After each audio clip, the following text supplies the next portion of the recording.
Welcome everyone. This is Marie Waite and we are here at our Zoom talk. And today it's so amazing. We have Kimberly Davidson, who is the Economic Development Director of the City of Wildomar. Kimberly, how are you? I'm great. Thank you, Marie. Thank you for having me.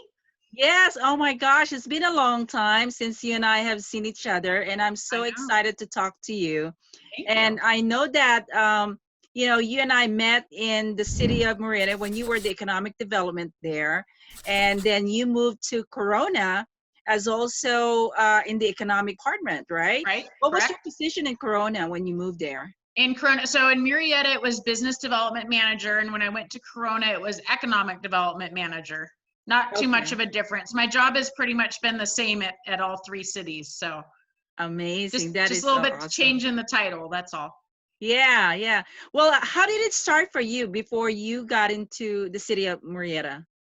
So I started my own marketing company back in 2006 called MBD Marketing. And I had always worked in marketing departments and worked for other companies in their marketing departments.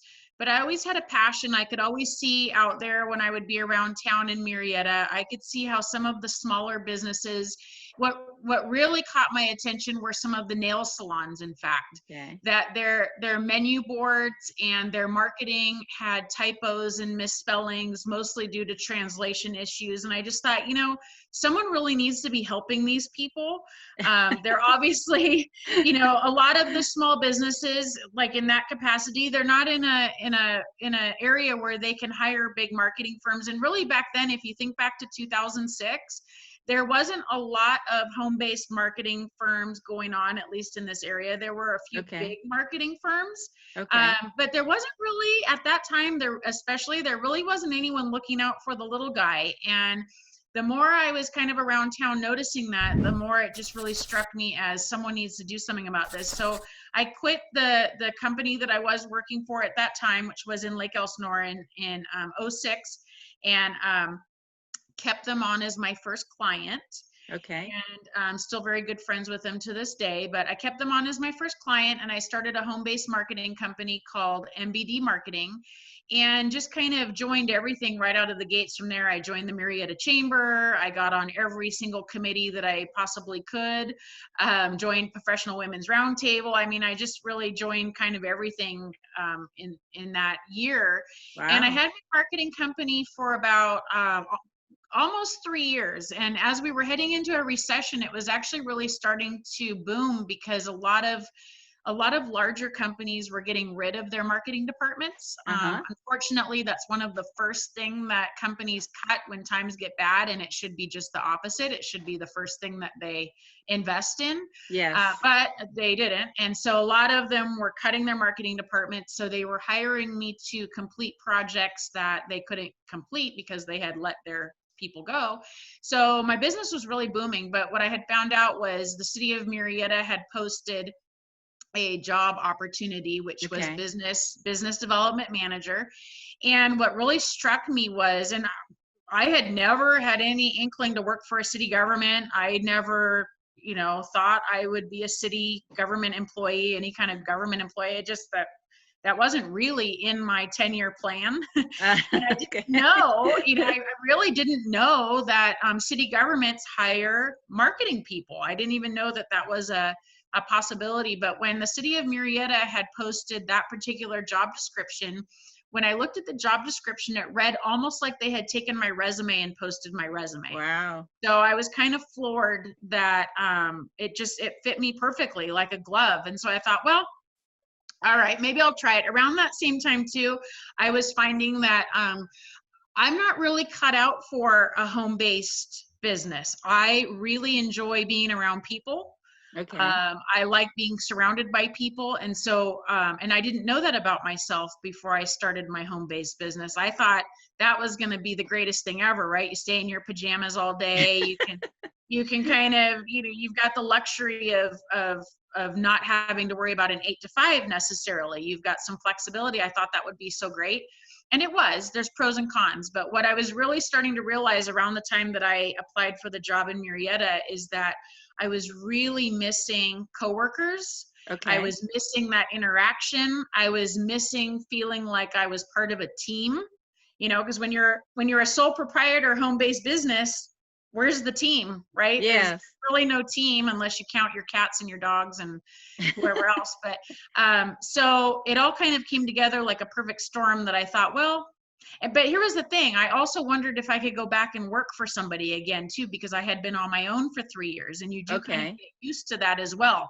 And you start wondering, can I go back to a cubicle? Can I go back to a dress code? Can I go back to taking orders? Because obviously there is a lot that goes along with being a team player too, the rest of the Yeah. team. Yeah. So I really worried that I wasn't sure. So I thought, well, I'll apply. And if I don't get it, and really, this was December. Well, when I applied, it was more like August, September of 2008. So if you remember what Yes. happened at the end of '08, we had Oh, a yes. Very giant much. recession, of course. And so I just kind of thought, well, I'll apply. And about 200 other people, I think, applied. And I thought, well, Wow. I'll throw my hat in, and if they don't take me, then I still have my marketing company, and I'm okay with that too. So I was kind of okay with however the chips landed. And obviously we know how the end of that story went. They hired me. Turned out to be the best thing that ever happened to me. I had no idea the passion that I had for this. I already knew with Yes. I knew with my marketing company that I had a passion for helping small businesses. And I had an understanding that I would be able to help small businesses even better from a post inside City Hall. Because, Okay. calling from the City of Murrieta holds a little bit more credibility than just me calling from my home office of MBD marketing, right? So Yes. I could see that there was going to be the opportunity to do more good with my position there. So, but what I didn't know, and here's what very few people really know about me, is I was actually on a path to be a stay-at-home mom. Okay. That was my whole game plan. And That you was have, how many kids do you have, right? I have 2 daughters. Yes. They are now 10 and 12. But of Wow. course, as I was getting hired to Murrieta, let's see, my oldest daughter was about a year old at that time. Oh, wow. Very And, young. mhm. And my second daughter wasn't even born yet. So my game plan throughout my entire life up until then was to get married, have kids, be a stay-at-home mom, and just kind of enjoy that life of Wow. really being there just for my kids, and not really having to worry about a job and trying to juggle kids and a job. That just wasn't, I didn't think that was going to be my path. So I was about, when I got hired at the City of Murrieta, my then husband said, well, why don't you work there for about 2 years, give it like a good 2 years, and then we'll be in a financial position for you to quit and be a stay-at-home mom. Uh-huh. And it was about a year and a half into that job that I came home and I said, I'm not quitting. Sorry to tell you. And it was like, come again? What? Yeah, because everything, we'd been working towards that for quite a while, and we were about 6 months away from realizing that. But I discovered that this truly is what I was put on this earth to do, is to help these small businesses. I have the tools to do it. I have the ability to do it. More than that, I have the motivation and the want to do it, the desire to do it. So I just said, I'm not going to quit. And that was about 10 years ago. Well, I still remember the first time I met you. You're just very, very professional, Kimberly. And it was very well presented for the City of Murrieta, the way you handle the business communication. And you're always there to help and very open to a lot of ideas. And I remember when I put together this event for the nonprofit organization, I've asked you if you wanted to participate, and you're always open in participating, and you always see the value of what we're doing for the community, and you're amazing. And I truly appreciate that about you. I remember when we did the fashion show. You remember that? Oh yeah, a couple of them. We did a few of them. Yeah. Yes. We did one in Murrieta and one in Temecula and one at Pechanga. Yes. Oh, that was amazing. I mean, we have so many great memories doing all these things for the City of Murrieta. But anyway, so now that you worked for the City of Murrieta, and you also work for the City of Corona, and now you're with the City of Wildomar. How do you compare the 3 cities? I mean, amazing that you have, the experience from all the cities. How do you compare them now? Well, so when I worked for the City of Murrieta, I kind of walked in those doors. Of course, I had had my marketing company for almost 3 years before that. So I walked into City Hall that first day, really not knowing what economic development was. I didn't really understand the department that I was hired. I mean, I had a general understanding, but not to the level that I understand it now. They hired me more to do marketing, and that I understood. So I definitely walked in green, and there was a lot of laughter sometimes because there's so many things. And I think that Jonathan Ingram with Murrieta, one of the council members for Murrieta, has said it best. The view is so different from inside City Hall. So once you get in there and you really understand why things need to work the way that they work, which very often as just private citizens, we just don't get, it's not our job to know all that stuff. So we don't know all that stuff. We don't know why certain things happen a certain way. So I definitely walked into City Hall not knowing 100% of that, and would very often march into the city manager's office and demand to know some things, why things weren't going a certain way. And he was very accommodating with his time and explaining to me. And so I really learned a lot at my time in Murrieta. But I really did. I walked into Murrieta City Hall. I knew all of the streets. I knew all of the people. I knew all of the council member. I kind of walked in already warm, you know? So when the job opportunity came up in Corona, I thought, here's an opportunity for me to really see if I know what I'm doing. Like, have I been successful in Murrieta because I already started warm, or do I really know what I'm doing? You know, so I took the job opportunity in Corona, and that was quite an experience. Talk about, you know, just like taking the wings off and taking the parachute off and just jumping, right? And hoping that something's going to catch you. And it did. I think that for the time that I was in Corona, we made a huge difference up there. The team that I was working with, the city manager, the chamber, the Corona Chamber, we really had a lot of really awesome business stuff going on. But they've kept on with some of it. Some of it was not able to because there wasn't a me to, you know, there wasn't anyone in that position. They still, I don't think they've still refilled my position in Corona. It's been a year. So Corona was different because, so there's a lot of similarities. I'll talk about Murrieta and Corona first, and then Wildomar, because Wildomar is even more different in a lot of ways. But with each of the three cities, there's a lot of similarities. And those similarities are, you know, whether you're talking about Wildomar or Murrieta, the good portion of our residents drive down to San Diego, and a good portion of them drive up to Orange County every day for work, or at least pre-COVID world, right?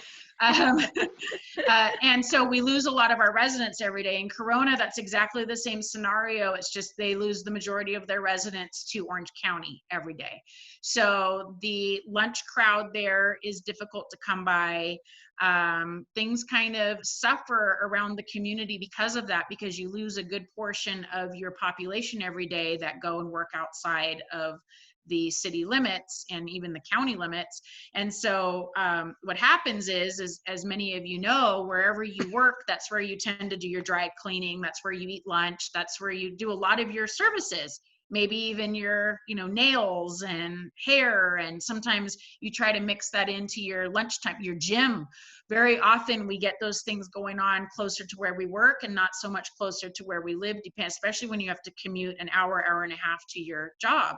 So a lot of those services can tend to suffer. So Corona was in the very same bucket as that as Murrieta. So I instantly understood that issue. But where Corona was a little bit different than Murrieta, Corona is very spread out. Corona, in a lot of ways, Murrieta, what I definitely noticed between going from Murrieta to Corona is we have something here in Southwest Riverside County that is absolutely unique that nowhere else has. And that is, we're kind of an island down here unto ourselves. We're separated geographically at the end of Lake Elsinore. There's a geographic separation till you get to Temecula Valley and of course Corona. On the 215, there's a geographic separation between Menifee and Paris and March Air Radar Base. There's just a geographic separation. And then same to the south between Temecula and San Diego, really, there's obviously a geographic separation. So Southwest Riverside County is really kind of an island. And because of that, we identify with each other better. we support each other more. And so when I went to Corona, having done meetings and business workshops here for Murrieta and getting about 30 to 40 people in Murrieta, I thought going to Corona, I'm going to get 100 people, right? It was like 10 people, because the Corona area, because they don't have that kind of almost like geographic loyalty in a way. Corona supports Corona, Norco supports Norco, Riverside. I mean, there is a little bit of overlap. I don't mean to sound so harsh that no one supports anyone up there, but it's so diluted up there, and there's so much to do. A lot of people go into Orange County for workshops there. So I was really surprised, because I think we have a better partnership in the business community down here. And it was really being able to go away and look back at that really opened my eyes up even more to the synergy that we have. The cities work more often together in this area. Our 5 city governments, Temecula, Murrieta, Wildomar, Lake Elsinore, and Menifee, get together monthly on every level. The city councils get together, the city managers get together, the economic development people get together. Just about every level of your government here in Southwest Riverside County gets together very often. And since the COVID lockdown, we've gotten together even more often. It's all been on Zoom or on phone call, but it's been more of a weekly kind of conversation. Especially, we do a weekly phone call, the 5 economic development directors for the 5 cities. We have a weekly phone call that started back in April. So that was a big difference between Murrieta and Corona, was just understanding the synergies down here, and that it's a lot more diluted up there. You don't get 100 people or 40 people to a meeting. You get more like 10, because there's more options. There's more, they can easily go to Ontario to a meeting. So it just gets more diluted, I guess is the best way to put it. And that surprised me, because I just thought, I could pull from Riverside, I would pull. So, so then going from Corona to Wildomar, the difference is there. So Murrieta City Hall is roughly about 200, 250 people. I don't know where they're at now. And Corona City Hall is roughly about 350, 400 people. Wildomar is 14. Wow. 1 4. That'd be a 1 and a 4, not a 4-0, but a 1 4. So crazy. We have 14 people on staff. We have consultants and stuff like that. That are not full-time staff, but as far as our full-time staff go, we have 14 people. We don't own our own police and fire, which both Murrieta and Corona did. So a lot of that has been a learning curve for me. I've been working with the Sheriff's Department now, the Riverside County Sheriffs, and it's been wonderful. There's pros and cons either way. I mean, I could list out pros and cons of having your own fire and police, and pros and cons of not, of renting from the county. It's wonderful both ways, and it comes with its challenges both ways. But what I love about the City of Wildomar is that it's like working for a startup company. It's like going from Corona. If you think of Corona as like IBM or Google or some large operation like that in the government world, it's a pretty large operation, about 400 people at City Hall. To a startup company, a startup, almost like in the garage, 14 people just working. And what I love about that is we all wear different hats. I get more of an opportunity to help out with more projects. I get to work with the planning department to help write new code for certain things, for business related situations. It's all hands-on. Everybody has to be hands-on, because there's no one to pass the buck to.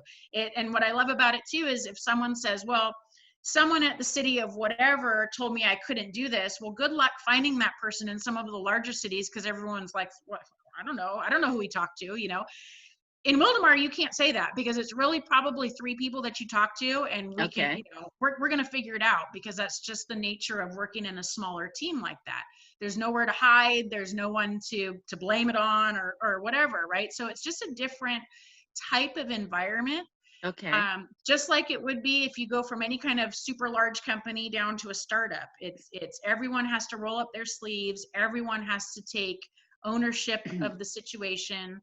And it's just been a really great opportunity to learn more about city government and be involved with more angles of city government. And it's just been my year anniversary is next Wednesday. So it's been a year now.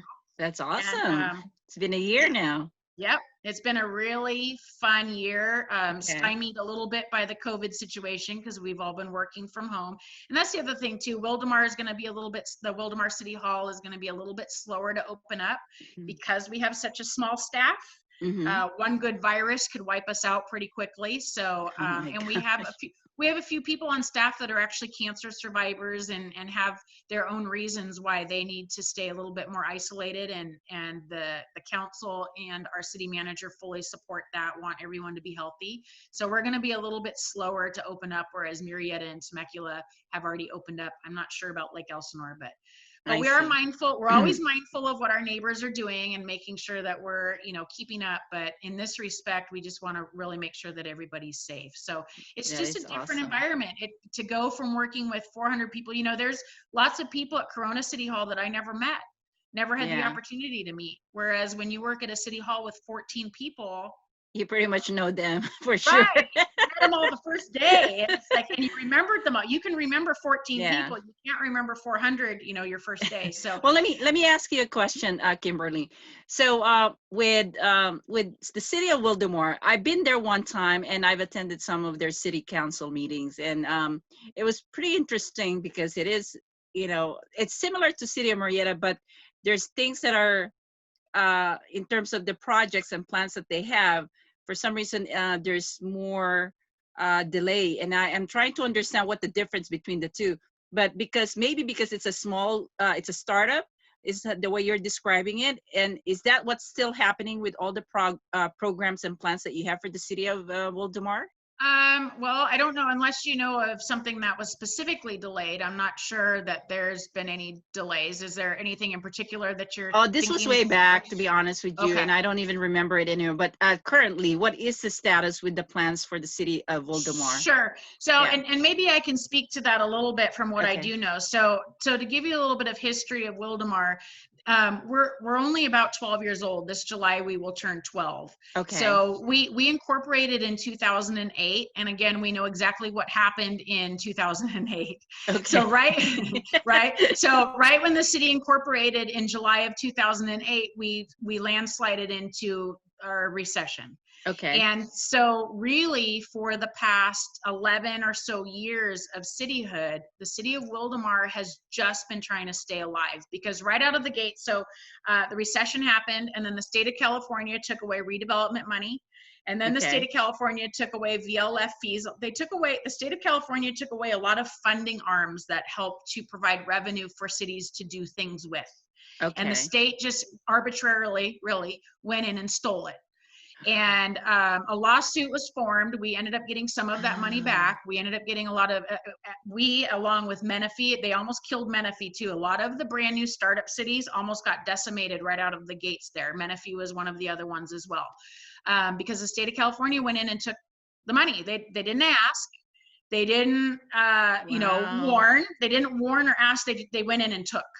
And the cities that were older, like Corona and Murrieta and Temecula, not quite as old as Corona, were better prepared with reserve funds and just better prepared to be able to handle that, because they were more well established. Whereas the newer, smaller cities right out of the gates were almost decimated. Wow. And so for the past 11 years, Wildomar's just been trying to hang on. They've been providing basic services, the basic needs like public safety, trying to do road repairs, but all of this takes money. And, you can't operate. I mean, imagine if you were trying to maintain your household, you got laid off from your job and all of your revenue sources ended. How much could you keep paying the landscaper and the water bill? And, there's going to be a limit, because there is a finite amount of revenue that comes in, and you've got infinite things that you need to pay for. So really for the past 11 or so years, the City of Wildomar was just treading water, trying to stay alive.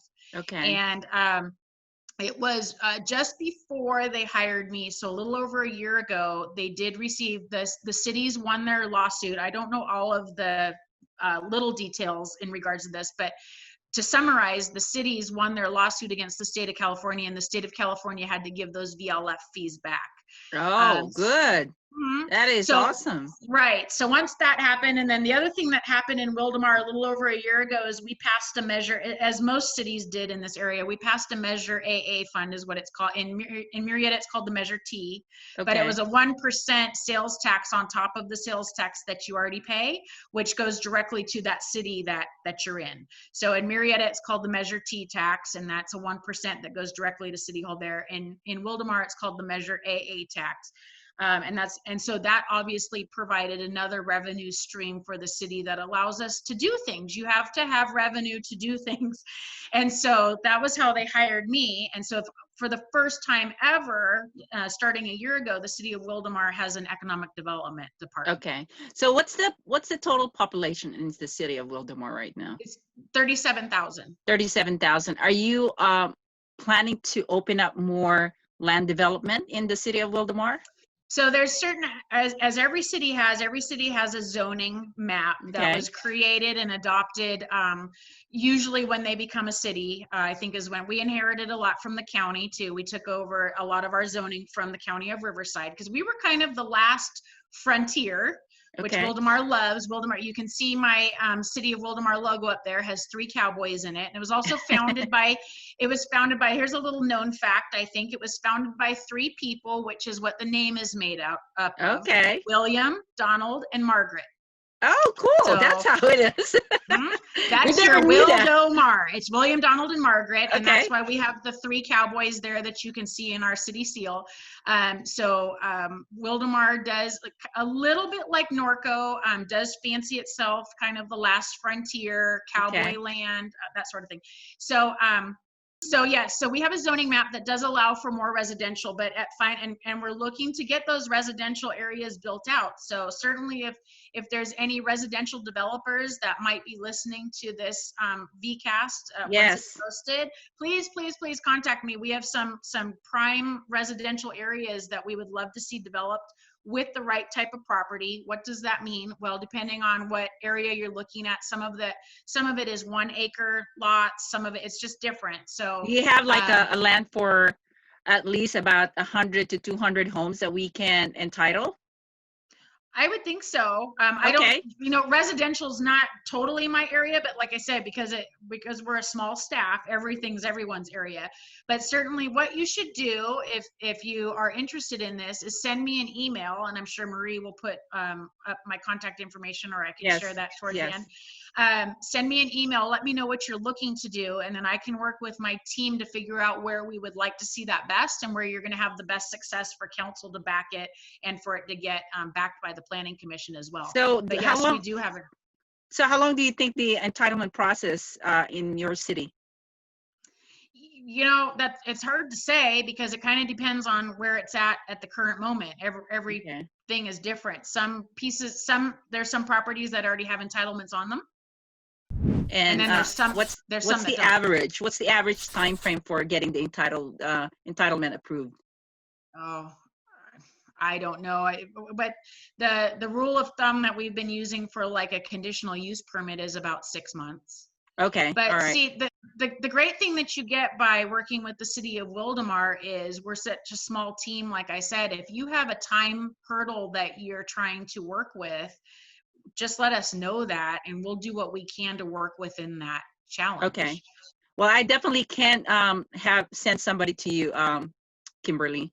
So I will talk to you later about that. Okay. Okay. But here's the thing. What is your vision for the City of Wildomar? Well, prior to heading into this COVID stuff, it was a little bit different. I'm not quite sure where we're all going to land once this is all over, if it's going to be over. But one of my main goals, whether it has been in Murrieta or Corona or in Wildomar, is to get more people working where they live.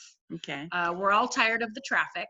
Yes. And that was one of the reasons why, just like everybody else, why I initially moved out here 20 years ago, because I was just tired of the traffic. I had come from the LA area and then the San Diego and then up to here, right? But I was tired of traffic. I was tired of the crowds, and I wanted to not deal with that anymore. And here we are, trying to get through the 15 freeway in Temecula on any given day, usually pre-COVID, is not an easy task. So we've got Okay. traffic. And you know what? Traffic is not a bad thing. Traffic means there's people. The thing is, we need to redirect those people into different traffic patterns so that we're not all trying to go the same way every morning and come back the same way every evening. So the challenge is to redirect that traffic and create more opportunities within our communities for people to work. So my vision pre-COVID, again, I really don't know what kind of world we're heading into. Some of this has been accomplished a little bit for me because everyone has been working from home for the past 3 months. Okay. That being said, they weren't allowed to leave their homes and the businesses were closed. So that was a damper on my situation. But as things start to open up more, as they have, and people are still somewhat working from home, we don't have full capacity back at office spaces yet. So some of that has been accomplished. We do have more people in town right now, but that's leveled off a little bit by, we also have some people that still aren't venturing out because they're afraid of the virus, which is understandable. So it's still kind of leveling itself out a bit. But my main goal in general, you got to start with a big why. The city of Wildomar is just one means to that end. I don't wake up every morning just worried about Wildomar. I wake up every morning worried about the county of Riverside and making sure that I transform my part of the county of Riverside into the best area that it can be for when my girls graduate college, that they have a job to come back to, that they want to stay here and they don't move off to Orange County or to another state. So Yes. my why is bigger than Wildomar. My why is transforming Riverside County as a whole. So, and that's another reason why I love working with my colleagues at Temecula and Menifee and Murrieta and Lake Elsinore. We work together because we're all trying to make Southwest Riverside County the best place it can be. So bringing more jobs here, what I see for Wildomar is more office space. Okay. We have a lot of people that live up in the La Cresta to Naha area that own companies in Orange County and other places. I don't see any reason why they can't have a satellite office at least. I would never go to Orange County and ask them to move. What I would love is for them to open up a satellite office of similar stature in the Wildomar area, right off of the 15 freeway, so that all of their employees that are driving right now from, say, Temecula, Murrieta, Wildomar, Lake Elsinore, all the way to Orange County or all the way down to San Diego, that is not the kind of life that you want to be in. That kind of commute adds years of stress to your life. It's wear and tear on your family. It's just not good for a quality of life situation, and it's not good for our economic development locally. Okay. So what I would like to see is, and again, are we going to be back to densely populated office spaces? I really don't know what the answer to that is right now. So we're all trying to shuffle around and figure out what this new world order is. And certainly, as I talk to the other economic development people in the county, in the region, that's what we're all trying to figure out. What does this look like? Are we ever going to be back to full capacity for restaurants? Are we ever, I don't know if we know the answer to that yet. So we're all trying to shuffle around and figure out what the new world order is. But definitely, no matter however it pans out, definitely keeping more people in town and having them work in the place where they live, that's going to cut down on the traffic on the freeway. It's going to increase the quality of life for your residents, no matter what city you live in. And I know that it's something that all of the cities here have been working on for a very long time. It's just not an overnight process like we would like. Yeah. Well, it's good to know everything that about City of Wildomar, because people might be thinking of moving and looking for a place where they can start a new family. And I think if you open the city for more land development and more housing, I think that's going to be a great opportunity for people to have their first home. You know what I'm saying? Mm-hmm. Because right now, I've been talking to a lot of real estate agents, and they said that they have so many buyers and don't have a lot of homes. So if the city of Wildomar, it's really crazy. The inventory is low. Yes. People don't believe it in California, especially in Southern California, but our inventory is very, very low. Yes. And, but yeah, we do have, so at final build out, Wildomar will be about 51,000 people, which is about what Lake Elsinore is right now. Okay. That's what we have slated for our final build out. So we're never going to be Temecula or Murrieta. That's about 100. They're both about 120,000 right now. We won't be that. we're not trying to cram everybody in. One of the things that we really love to keep about Wildomar is we're hoping to keep Wildomar a little bit quiet. We want you to be able to enjoy a kind of more of a country living in Wildomar, and you can go over to Old Town Temecula and live it up like, you know, like you're in a downtown Orange County city or something, which is wonderful because we all want to do that. We all want to go and live it up sometimes, or to Pachanga or whatever the case is, but to come back to a quiet lifestyle in Wildomar. But that's not to say, you know, I was shocked, in fact, right over my, this way, over my shoulder here. On Clinton Keith, we have some of the most phenomenal restaurants and 5-star, very high-end eclectic eateries, probably start at about $20 a plate, even for lunch. Craft cocktails, just really incredible. And I'll tell you, I was shocked when I first came to Wildomar at the at how high end they are. Some of them are even better than some of the restaurants in Old Town, and some of them are second locations to Old Town. So Finch, right behind me, is the sister location to Blackbird Tavern in Old Town Temecula. But it's a totally different environment, totally different atmosphere on purpose. So you get two different experiences. So we want to, that's one of the things we're really working on with Wildomar, and one of the things that I'm charged with is we don't want to just redo what Temecula and Murrieta and Lake Elsinore have done. We don't want to just open up things that they already have and in essence cannibalize what's there, right? You open up another strip mall and everyone just jump ship for the new place. We're really looking to put in some unique uses in Wildomar and put in some things that really complement what Temecula, Murrieta, Lake Elsinore, and Menifee have already done. Because obviously we're late to the game, right? We're like late to the party. Party started at 7 o'clock and we're walking in at 9:30. We get that. We're late to the party, but like I explained before, there's a lot of really good reasons why. But we know that, but that also leaves us in a really great opportunity to work with developers and really plan something for the future that is much different than what Murrieta and Temecula and Lake Elsinore are doing. So is it going to be more like a resort area and more like a relaxed, you know, country clubs? Is that what I'm hearing? Well, you know, and that's, again, post-COVID, we had a little bit more of a different vision maybe going into it, but we're going to see. We really would like to have a hotel. We don't have a hotel in Wildomar. We would really like to have one. Should we have one? I mean, are we going to get back to a point where hotels are going to be a viable business for anybody? You know, I don't know the answer to that right now. I hope so. I mean, I don't want to sound like a doomsday person. I don't mean it like that at all, but I mean, what is now, what we thought was the development of the future in January has totally changed now, possibly, right? So what is the development of the future post-COVID? I don't know. We're all still trying to, you know, figure that out. But one of the things that we are putting into Wildomar that was just approved and will be under construction shortly is a shooting range. It will be the only shooting range in the region. It's going to have one lane that's totally dedicated to public safety. And I cannot tell you how much our public safety people are so excited for this. Because right now, you know, if you're a police officer, you have to do a certain amount of hours to keep your gun license up and your training, training, I guess, basically. And they have to drive long distances to do that right now into other areas, into other counties. And so for them to be able, so it's actually going to be a big economic driver because it's beautiful. It's like 35,000 square feet. It's a multi-level gun range. The upstairs will have, classrooms. So I would imagine in the future you can go there and take the classes like to get your CCW and stuff like that.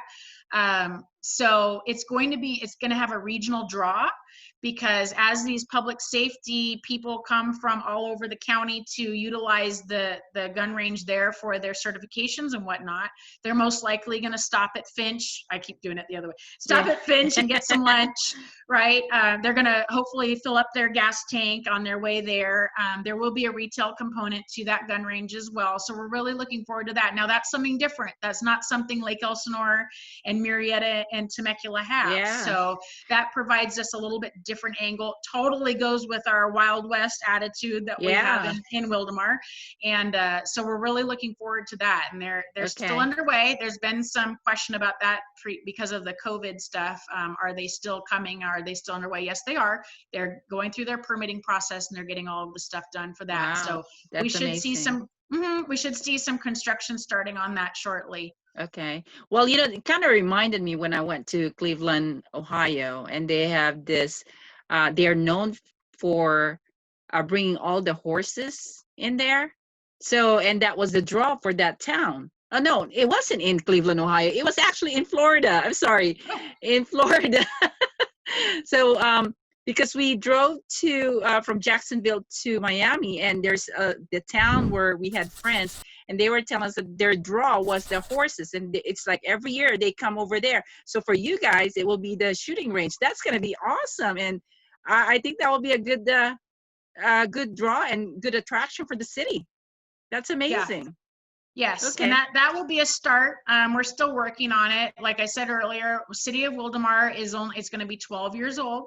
Okay. So we're not even a teenager yet. So to some extent, and you know, and I've been there for a year, and in the big scheme of things, a 12-year-old and 1 year into the economic development isn't quite enough time to really discover what that identity is. So we're still working on that. We're still working on what is that identity, but number one, here's what I would want if any developers of any sort, commercial, office, real estate, or retail, residential, whatever it is that might be a development opportunity in Wildomar, there's a couple of things that I would want a developer to know, and that I want our residents in our surrounding cities to know, is that number one, we're committed to having our own identity. We really want to be different. We don't want to be, you know, we don't want to duplicate Murrieta. Murrieta is Murrieta, and Murrieta is wonderful.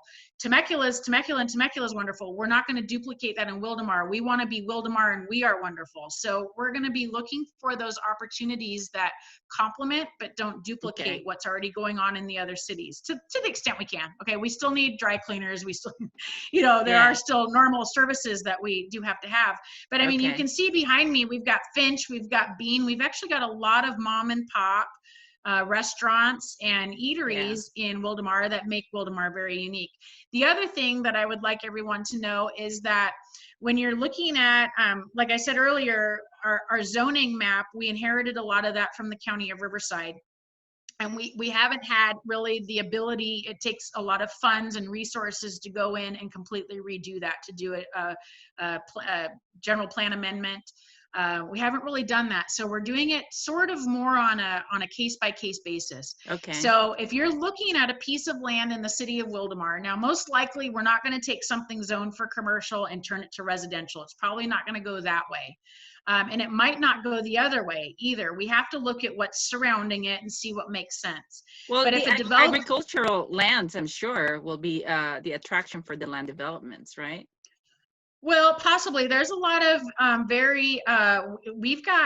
we have now, I think more so than anybody else, Temecula's done, Murrieta's done. Murrieta has developable land along the 215, but really not anymore along the 15, a little bit along the 15, right in between Murrieta Hot Springs and Los Alamos. Is kind of, that will kind of tie up the rest of what Murrieta has as far as along the 15. For Wildomar, though, we have pretty much between what's now called Wildomar Trail. We changed the name of Baxter to Wildomar Trail. Pretty much between Clinton Keith all the way down to Railroad Canyon. There's a lot of developable. And some of it's zoned residential and some of it's zoned commercial or office or whatever it may be. But the point that I was going to make is, if a developer comes to us with a project that fits right where they want to put it, it's like, yes, that's what needs to go there. Even if it's not zoned for that, we will work with them to zone it. So I would just say, focus more on the project and focus more on putting the right project into the right place in Wildomar. We're not going to put industrial in the middle of a bunch of residential. You know, it's got to make sense. And I think any developer would totally understand that. Okay. But if a developer comes to us and says, I want to put this here, but it's not zoned for it, we're going to look at the project and go, you know what, that makes a lot of sense being there, because some of our zoning is a little off and needs to be fixed. Okay. So we're more than willing to look at that and then work with them on the timeline to get that fixed, because we know that that's our problem, not their problem. So we're really looking at more per project basis. And so, but sometimes the developers get all tied up in the zoning and they're, oh, it's not zoned for that, I can't do it, or it's going to be too much of a hurdle to change it. Yeah. Don't think in terms of that in Wildomar. Just think, is the project good for that area? That's good. So, okay. So if they wanted to reach you, Kimberly, how did they get a hold of you? Sure. So my office line at City Hall, which also rolls over to my cell phone, is 951-297-3457. And my cell phone, which is always the best way to reach me, is 951-970-8242. Or you can email kdavidson@cityofwildamar.org. Or you can just go on the website and go to departments to economic development, and like a giant picture of me shows up, and all my contact information. I should be really easy to get a hold of. I'm on Facebook, I'm on LinkedIn. I haven't gotten so great at Instagram yet. I need to get better at Instagram. I think I'm about 10 years too old to really figure out Instagram, but I'm going to figure it out. And if not, they can call me and I'll give your phone number. Absolutely. And you're always welcome to give out my phone number. I should be, you know, aside from say our mayor, I should be the most accessible person to get a hold of at City Hall. And if for some reason I'm not, and anybody ever hears like, oh, I couldn't get a hold of her or something, let me know immediately, because we'll fix that problem. I mean, I've got businesses, especially during this COVID situation, I've had my businesses texting me at midnight, you know, messaging me on LinkedIn, but that's fine. Business, especially when you're talking about small business and mom and pop owners, business isn't 8 to 5.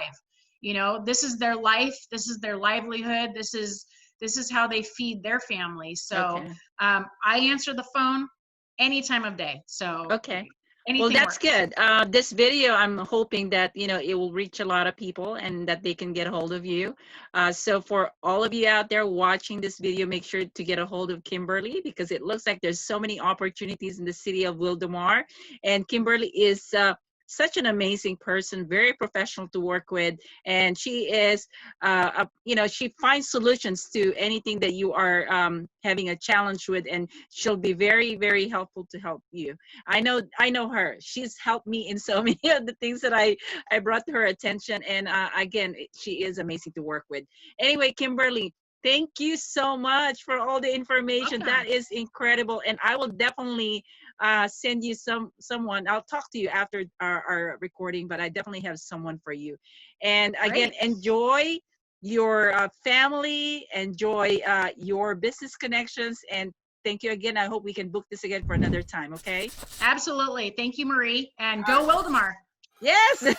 All right. Well, thank you guys. We're going to go sign up and have an amazing day. And don't forget to subscribe to our YouTube account and leave us a comment if you want more information. Thank you. Bye now.